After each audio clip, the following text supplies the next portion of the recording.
Breaking news for Bangladesh. Pakistan বিশ্বকাপ boycott করলে বাংলাদেশ সুযোগ পাবে, স্ট্যান্ড বাই হিসাবে রেখেছে বাংলাদেশ আইসিসি বাংলাদেশকে। তো বাঙ্গির পদ্মের খায় দেয় কাজ নাই। বাংলাদেশ যেখানে কোয়ালিফাই করছে 8 নম্বর টি-20 দল হিসাবে ছিল, সেখান থেকে বাংলাদেশ টি-20 বিশ্বকাপ বয়কট করছে। বাঙ্গির পদ্মরা মজা করতেছে, বাংলাদেশকে স্ট্যান্ড বাই হিসেবে রেখেছে। পাকিস্তান যদি বিশ্বকাপ বয়কট করে সেখানে নাকি বলে বাংলাদেশ খেলবে। বাঙ্গির পুত্ররা মজা কিভাবে করতে পারে দেখুন, ভারতীয়রা কিভাবে এখানে মজা করতেছে বা মজা নিতেছে, বা আইসিসি হতেছে তাদের বাপদাদার সম্পত্তির কারণে তারা যা ইচ্ছে তাই করবে।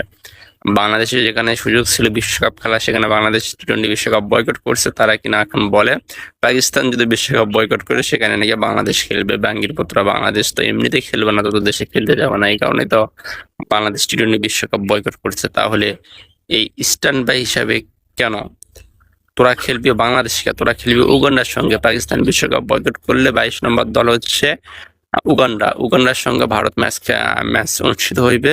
1,10,000 দর্শক সংখ্যা যে গ্যালারি আপনাদের স্টেডিয়াম, সেখানে হলো উগান্ডার সঙ্গে ভারত খেলবে পাকিস্তান যদি বিশ্বকাপ বয়কট করে। বাংলাদেশ তো এমনিতে বিশ্বকাপ খেলবে না, তার আগে তো জানিয়ে দিচ্ছে।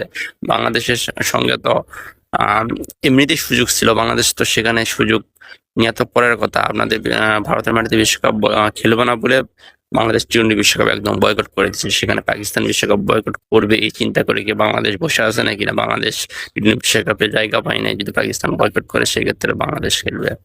তো এরকম হাস্যকর তথ্য দিতেছে এবং ভারতের মিডিয়ারা এবং আইসিসি হাস্যকর হয়ে গেছে, হাস্যকর পাত্র বলে যা বোঝায়। বাংলাদেশ টি-20 বিশ্বকাপকে দিয়ে স্কটল্যান্ডকে বাংলাদেশের পরিবর্তে নেওয়া হচ্ছে। সেখানে বিশ্বের সকল ক্রিকেট বা যারা কিংবদন্তি ছিল ক্রিকেটাররা সকলেই বলতেছে এটা কি রকম একটা সিদ্ধান্ত নিয়েছে আইসিসি। যেখানে ভারত চ্যাম্পিয়ন্স ট্রফি পাকিস্তানের মাটিতে খেলতে যাবে না, সেখানে তারা মুহূর্তের মধ্যে হাইব্রিড মডেল চালু করে, কিন্তু বাংলাদেশ বলে তারা এরকম একটা সিদ্ধান্ত নিয়েছে এবং বাংলাদেশকে বাদ দিয়ে তারা স্কটল্যান্ডের মতো একটা দলকে নিয়েছে। আপনারা সকলে জানেন।